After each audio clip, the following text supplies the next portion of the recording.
इस नरक लोक से निकलने का हमारे और आपके पास केवल एक ही संसाधन है। वो है कड़ी मेहनत, कड़ी तपस्या। पढ़ाई लिखाई करके एक नौकरी निकाल लेना, सिलेक्शन ले लेना, सपने पूरे करना, उसके बाद आगे की ज़िंदगी में होता है। बहुत बड़ी ज़िंदगी है, हम अपने सपने कभी भी पूरे कर सकते हैं।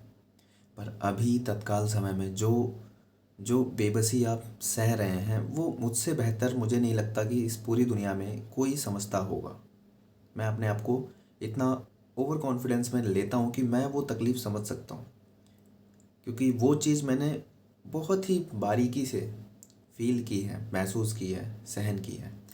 कि जब एक डॉक्टर आपको बोलता है कि ये बीमारी तुम्हारी औकात से बाहर है, सोचो ये बहुत गहरी बात है। जब एक लड़की कहती है कि तुम्हारा सिलेक्शन नहीं होगा तो मेरे पापा तुमसे शादी नहीं करेंगे, ये कोई मजाक की बात नहीं है, ये बहुत गहरी बात है। जब एक लड़के को ये सुनने को मिलता है कि तेरी औकात क्या है, तेरे पास घर नहीं है, पैसा नहीं है, नौकरी नहीं है, ये कहने वाली बात नहीं है। ये शब्द बहुत गंभीर है, बहुत ज़्यादा गंभीर है। एक भाई, एक पिता जब ये जब सुनते हैं कि एक भाई जब अपनी बहन के लिए सुनता है, शादी करने के लिए लड़का ढूंढता है, तो जो मांग जिसको कहा जाता है डॉवरी, दहेज, कि क्या दोगे आप, वो जब उसकी लिस्ट सुनता है ना, तो उसके अंदर जो एहसास आता है, वो फीलिंग कि 5 लाख रुपए चाहिए, एसी चाहिए, टीवी चाहिए, गाड़ी चाहिए, वो फीलिंग, उस फीलिंग से निकलने के लिए हम क्या कर सकते हैं। ये नरक लोक की तो है कि जो चीज़ आप चाहते हो वो चीज़ आप नहीं कर पा रहे हो। 5 लाख रुपए, एक गाड़ी, सोना, जिससे चाहते हो उससे शादी, अपना घर, ये बहुत बड़ी चीज़ नहीं है। अगर अपनी दृष्टि घर से बाहर निकल के आप देखोगे तो जो चीज़ मैं बोल रहा हूँ, ये चीज़ तो कितने लोगों के लिए वैल्यू ही नहीं करती है। उनके लिए तो ये बकवास है, उनके लिए ये पड़ी हुई चीज़ें हैं, वो बियॉन्ड इसके आगे हैं। यानी कि कुछ ऐसे अमीर लोग जिन जो आम भाषा में आप और मैं जिनको अमीर कहते हैं, जिनके पास जो जो हमारी नज़रों से अगर हम उनको देखें तो उनके पास घर है, गाड़ी है, अच्छा इलाज करने के लिए पैसा है, समृद्ध जीवन है। पर हमें वो चीज़ चाहिए। लाइफ अनलिमिटेड नहीं है। उन लोगों को उसकी वैल्यू नहीं पता, क्योंकि उनको बाय बर्थ मिल गया, या मिल गया, कम मेहनत से मिल गया या मिल गया। लेकिन हमारे पास, हमने शायद अपनी 30-40% अपनी ज़िंदगी जी ली है, तो आगे हम जो 50-60% हैं, हम अगर वो चीज़ अचीव कर लेते तो हम उसमें वो सुख ढूंढ पाएंगे। घर, गाड़ी, जिससे चाहते हैं उससे शादी, फ्रीडम, फाइनेंशियल फ्रीडम, माँ बाप की सिक्योरिटी कि कल को कुछ हो जाए तो हमें उनका अच्छा इलाज करा पाएँ। आने वाले 50-60 साल हम इसी जीवन को स्वर्ग मानेंगे, और अभी जो जी रहे हैं वो नर्क है। वो नर्क है कि एक दर्जन 60-70 रुपये दर्जन वाला केला भी खरीदने से पहले हमें बार बार सोचना पड़ता है, लूँ कि नहीं लूँ, लूँ कि नहीं लूँ। वो फाइनेंशियल फ्रीडम, वो सपने कि यार ये घिसा पिटा फ़ोन कब से चला रहा हूँ, कब नया फ़ोन ले पाऊँगा, कब नए जूते ले पाऊँगा, कब मैं अपना जीवन अपने अपने अपने हिसाब से जी पाऊँगा, कब कब मेरी भी नौकरी लगेगी, कब मैं अपने घर से आज़ादी पाऊँगी, कब मैं इस ज़िल्लत वाली ज़िंदगी को छोड़ूंगी, कब, आखिर मैं इतनी मेहनत कर रही हूँ, मैं इतना मेहनत कर रहा हूँ, कब मुझे वो मिलेगा। तो वो आपके पास है, वो कहीं बाहर नहीं है, वो सब आपके अंदर है, आपके इस दिमाग के अंदर।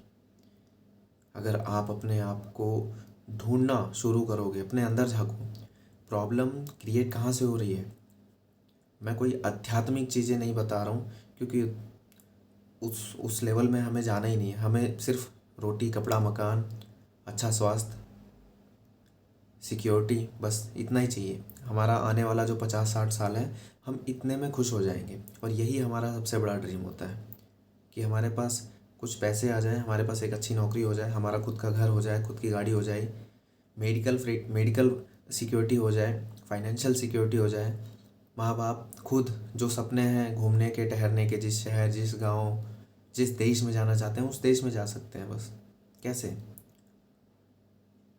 आज हम मिडिल क्लास के लोग, मुझे बहुत सारे लोग पोक करते हैं कि भैया तू सरकारी नौकरी दिला के किसी को फ्रांस भेज देगा क्या घुमाने? तो मैं कहता हूँ कि ये जो कलम और किताब है, इसकी शक्ति उन लोगों को कभी नहीं पता चलेगी जो मेहनत नहीं कर सकते, जो भागते हैं पढ़ाई से। सबकी अपनी अपनी फिजिक्स होती है, फिजिक होती है, पसंद होती है। कोई किताब और कलम पे भरोसा रखता है कि इसके बाद मेरी ज़िंदगी अच्छी होगी, मुझे इसी फील्ड में जाना है। तो कोई बिजनेस में होता है। तो ये जो किताब और कलम है, ये हर उस गरीब इंसान, हर उस असहाय व्यक्ति के लिए भगवान ने फ्री ऑफ कॉस्ट दे रखा है कि भैया ये तलवार है, ये तेरे लिए हथियार है, ज़िंदगी इसके आगे तेरे को मिलेगी अगर तू इस हथियार का उपयोग करता है। समझे? Free of cost. आप एक एसएससी का एग्ज़ाम भरने के लिए केवल 100 रुपये का फॉर्म भरते हो। आप एक रेलवे का एग्ज़ाम निकालने के लिए 500 रुपये का फॉर्म भरते हो। वो अलग मैटर है कि आप उसमें कितना खर्चा कर रहे हो, कितना टाइम दे रहे हो, कितनी किताबें, कितना कोर्स। लेकिन रियल फैक्ट है कि अगर और इसके अलावा आप देखते हो, पैसा कमाने का सोर्स तो बहुत कठिन है, बहुत टेंशन वाली चीज़ है। जब ये पढ़ाई लिखाई आपके हाथों से छूट जाएगी, जब आप वो फॉर्म नहीं भर पाओगे, तब वो सारी चीज़ें आपको ईजी लगने लगेगी कि यार रेलवे एनटीपीसी में तो 2 ही एग्ज़ाम थे, कोई लिखित एग्ज़ाम भी नहीं था, केवल एमसीक्यू टच करना था। यार अगर मैंने 10,000 क्वेश्चन प्रैक्टिस कर लिया होता तो आज मैं किसी रेलवे स्टेशन पे टिकट काट रहा होता। तब आपको आसान लगेगा। लेकिन आज आज भी वो चीज़ आसान है। अपने अंदर झांक के देखो, अपने अंदर फील करो कि तुम गधे नहीं हो। तुम्हारा सब कुछ तुम्हारे पास है। तुम्हें बस एकाग्र होना है, डिसिप्लिन में आना है, अपने बनाए हुए नियम को फॉलो करना है। बिना नियम के जीवन नहीं बनेगा अच्छा। तुम क्या सोचते हो कि जब मन करा जब पढ़ लिया, जब मन करा जो सोच लिया, जब मन करा कुछ भी कर लिया, जब मन करा, मन के बहकावे में मत आओ। अपने आप का सीसीटीवी खुद बनो। जितने फेलियर हुए बैक में, वो होने हैं। आप ये मत सोचो कि मैं इस साल में ही जंग जीत जाऊंगा, या मैं पिछले साल में जंग क्यों नहीं जीता। भगवान ने आपके लिए अच्छा लिखा है तब जब आप संघर्ष पकड़ के खड़े हो कि आखिरी दम तक, आखिरी सांस तक मैं संघर्ष करूंगा। जो मिलेगा उसका मेरे को टेंशन नहीं है, लेकिन मैं अपनी तरफ से पूरा दूंगा, पूरा दूंगी। अगर तुम जिस एग्ज़ाम को टारगेट कर रहे हो, इवन मान लो कि तुम रेलवे में जाना चाहते हो, बैंक में जाना चाहते हो, और तुमने उस एग्ज़ाम के सारे प्रश्न, सारे बैक पेपर नहीं देखे, तो तुम्हें क्या लगता है कि तुम सिलेक्शन लोगे? यार लाखों लोग हैं, लाखों। तो तुम उन लाखों से आगे निकलोगे कब? जब तुम अपने आप को शिद्दत से उस चीज़ के लिए दोगे। अब तुम बार बार बहाने ढूंढोगे।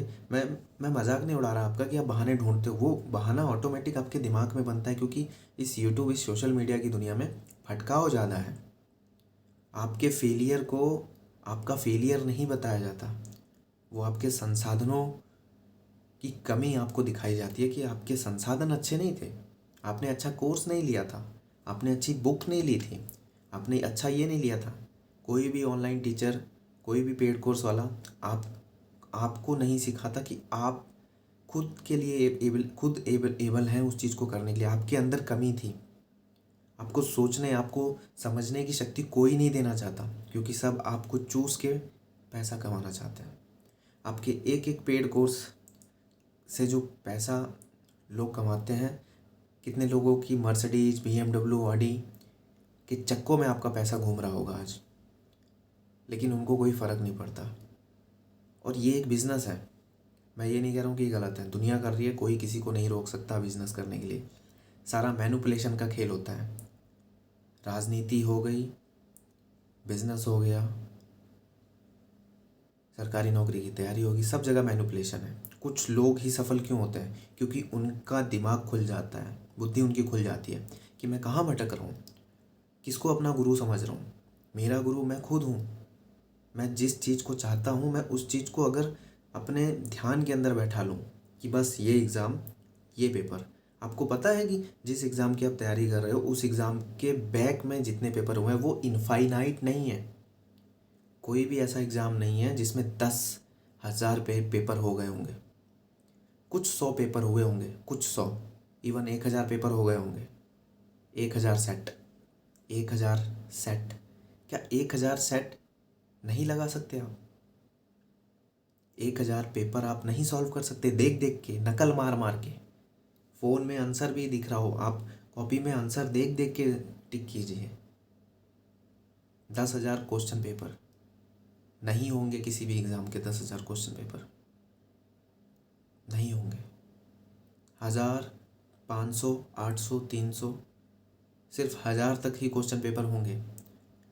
और वो 1,000 क्वेश्चन पेपर आप अगर रोज़ एक क्वेश्चन पेपर भी सॉल्व करते तो 3 साल में आपके वो सारे क्वेश्चन पेपर ख़त्म हो जाते हैं। 3 साल में। और 3 साल में आप जिस एग्ज़ाम को टारगेट करते, हो सकता है कि पहला साल आपका नहीं निकलेगा, दूसरा साल नहीं निकलेगा। कठोर लगता है कि इतना कंपटीशन है, 200 पोस्ट आई है, 20 लाख लोगों ने फॉर्म भरा है, लगता है ना। लेकिन ये जो मैं बता रहा हूँ, अगर इस कदर किसी ने मेहनत करी तो उसको कोई हरा सकता है? आपकी शक्ति आपके अंदर है। आप सोचिए, आप समझिए। मैंने बहुत टेक्निकलिटी वाली बात कर ली, लेकिन अपनी हिम्मत अपने अंदर से लाइए। तुम कर सकते हो वत्स, तुम कर सकते हो। तुम्हें किसी चीज़ की आवश्यकता नहीं है। ये जो स्मार्टफोन है, ये जो मोबाइल फ़ोन है, इसके अंदर सारी शक्तियाँ भरी हुई हैं। तुम एकाग्रित हो जाओ, अपने आप को जगाओ।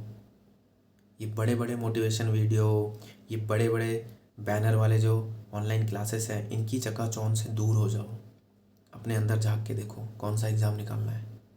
बीपीएससी निकालना है? कौन सा एग्ज़ाम निकालना है? रेलवे ग्रुप डी निकालना है? कौन सा एग्ज़ाम निकालना है?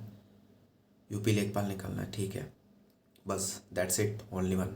भाड़ में गया सब कुछ। कोई शादी नहीं, कोई हैप्पी बर्थडे नहीं। सिर्फ एक चीज़, शादी करनी है ना, उसके साथ फाइनेंशियल फ्रीडम चाहिए ना, बदला लेना है ना। जिसने गाली दी है तुम्हारे माँ बाप को, तुमको बदला लेना है ना। जिसने तुमको भिखारी समझा, तुमको असहाय समझा, बदला लेना है ना। तो ये एक हथियार है। एक पेपर, एक एग्ज़ाम, उसके सारे प्रीवियस ईयर ख़त्म। सिलेबस ख़त्म करना है ना, यूट्यूब पे डालो पहले 10 रिज़ल्ट, उसमें से एक आपको ऐसा रिज़ल्ट मिलेगा जो आपको समझ में आएगा, और उन्हीं से आप पूरा पढ़ के सिलेबस ख़त्म कर लो। आप भटको मत कि इनका पढ़ूंगा तो मैं कमज़ोर हो जाऊंगा, इनका ये पढ़ूंगा तो ये। तेज़ बनने की कोशिश मत करो, क्योंकि दुनिया तेज़ बन रही है। मेहनत करने की कोशिश करो, क्योंकि आज वर्तमान समय में कोई मेहनत नहीं करना चाहता। सबको शॉर्टकट चाहिए, और ये सबसे अच्छा टाइम है मेहनती व्यक्ति के लिए।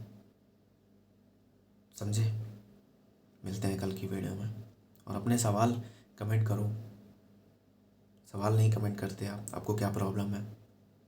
अकेलापन फील होता है? मैं कहता हूँ अकेलापन नहीं फील होगा जब आप काम में लगे रहोगे। काम में लगो वत्स, ये समय वापस नहीं आएगा। मेरी बहन, मेरे भाई, वो सरकारी हॉस्पिटल, बहुत दुख भरी ज़िंदगी होती है। वो घर के अंदर कोई इकोनॉमिकली जो प्रॉब्लम आती है ना, बहुत दर्द देती है। किसी से 4 पैसे मांगने में बहुत अंदर से कष्ट होता है। कष्ट नहीं होता कि वही एक जोड़ी कपड़े पूरे साल पहन रहे हो, दूसरे के हाथ में स्मार्टफोन देख के दर्द हो रहा है कि कब मैं खरीदूँगा। दूसरे के पास व्हीकल देख के, गाड़ी देख के, सड़क पे जब निकलते हो नई नई गाड़ियाँ देखते हो, नहीं मन करता कि कब मैं ये खरीदूँगा। वो सब पॉसिबल हो सकता है, बस तुम अड़ जाओ आज से, अभी से, इसी वक्त। यही सही समय है। That's it, game over. अब इससे तगड़ा मोटिवेशन इस दुनिया में कुछ नहीं है। मिलते हैं कल। Thank you very much.